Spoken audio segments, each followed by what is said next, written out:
अस्सलाम वालेकुम नाज़रीन, परदेसी न्यूज़ में खुश आमदीद। उम्मीद करता हूं कि आप सब ठीक ठाक होंगे।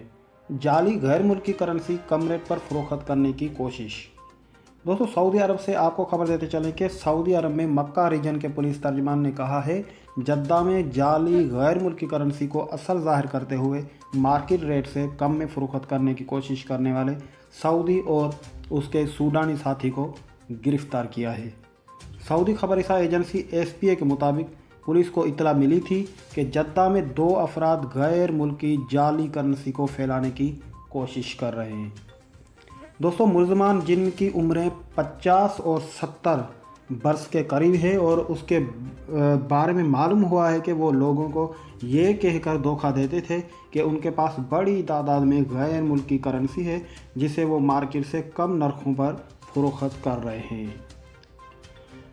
पुलिस तर्जमान का कहना था कि मुलजमान के कब्ज़े से जाली करेंसी नोटों की तकरीबन 98 गड्डियाँ जो है वो बरामद हुई है।